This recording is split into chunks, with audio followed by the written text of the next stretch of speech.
Anthem, huge IP with tons of hype, but some demo issues and some promises to improve. We're in the middle of an early access launch right now, and we've spent about 5 hours in the game to give you about 5 minutes worth of what we've boiled down from that time so far.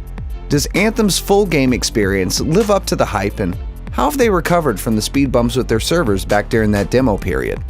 Let's cover it all in our Higher Score Gaming review. I'm Mad King Bob from Higher Score Gaming, and I'll take you through today. We are an independent gaming community, which means that this and all other content we create doesn't represent the views of any manufacturer or sponsor.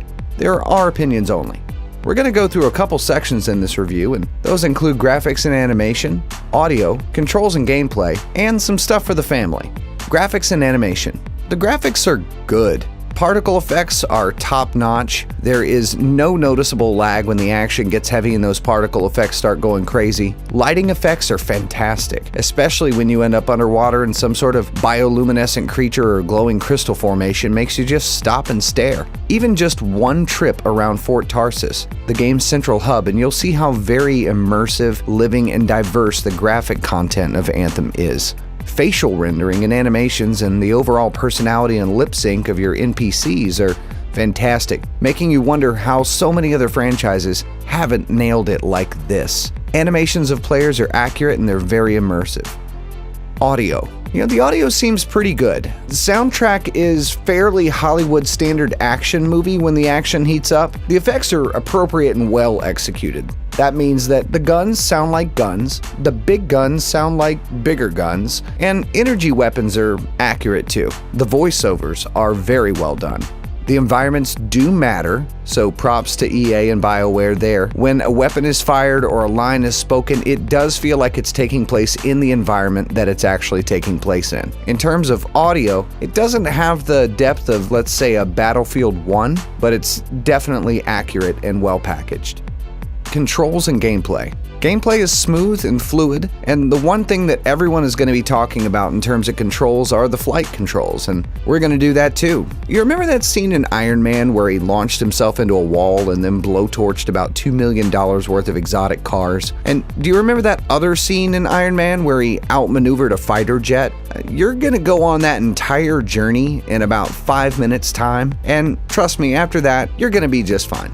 There are 2 different flight modes, and for lack of a better term, we'll just call them jets and hovering. And they're assigned to a click of each of your 2 different thumbsticks to activate. You can switch between modes seamlessly. One thing I learned pretty fast is that using an ability or aiming your weapon while using the jets mode will automatically switch you to hovering, which is pretty cool. The bottom line is flying makes you feel awesome, and they nailed it here. The only thing I haven't seen yet is an option to change the elevation when you're hovering, which would be nice in a whole lot of situations. The level design covers a wide variety, and in just my first couple hours of playtime, I was in deserts, jungles, forests, ruins, underwater caves, subterranean pipes that appear to be only overgrown to a certain point, and then you find that you're diving into an entire futuristic tech facility underground. The game is just as much vertical as it is linear, which really takes advantage of those flight capabilities that they want to showcase. Let's talk about the network for a second. I did encounter some network issues that EA did acknowledge were works in progress on their site, and a server reset was announced right on the screen during gameplay. A reminder popped up for me, which I thought was nice, at what I think was about 5-minute intervals, reminding me that the server reset was coming. I wasn't having connection issues at all until this scheduled maintenance, but after this maintenance was over, issues persisted for several hours. There were serious issues during the early access demos, and while I was so very impressed that the connection during my first couple hours this time around was really stable, these issues brought back some pretty bad memories of my non-existent VIP experience that I almost missed out on completely. Here's hoping that some of these issues get stabilized as the game gets closer to a general public release. We already have information that they have announced a major patch on launch day on February 22nd. Public matchmaking appears to be pretty well done. You'll need to be prepared that choosing the quick play option will sometimes put you in a position of backfilling someone else's story mission, and you may be dropping halfway into an incomplete mission, then be told that you're too far away from the mission area and then have to wait for a second loading screen while you're transported to your team. I both like and dislike this, as it would be nice for you to be dropped in closer when you zone in. But it's good to know that the game doesn't allow players to randomly wander off and not contribute to the team-based objective. gunplay feels really good, and none of the various firearms have a crazy amount of recoil. They're fairly accurate and pretty forgiving. I'm assuming that the lack of recoil has something to do with the fact that you're a giant mechanized robot suit complete with powerful mechanical robot arms. The acceleration curve on the aiming is very natural as well.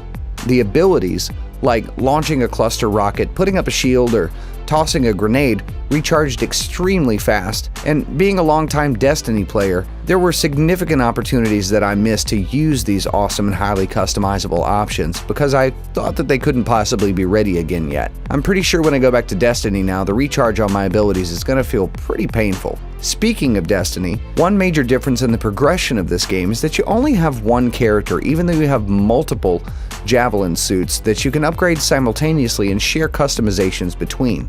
This means only one grind and no punishment for wanting to try something new. Family.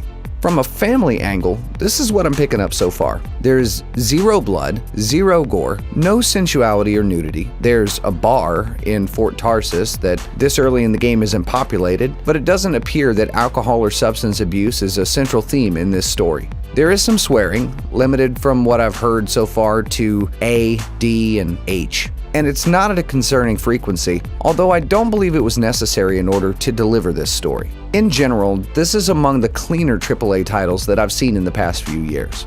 In closing, Anthem does in my mind live up to the hype. With about 5 hours exposure to the game so far, I can easily say that I'm looking forward to the endgame, increased difficulty levels, and future content. While there are still some sporadic network issues, Anthem is a game that's visually breathtaking, sounds good, and feels very polished from behind the controller. I can safely say that if you pick up this title, you're gonna see me there.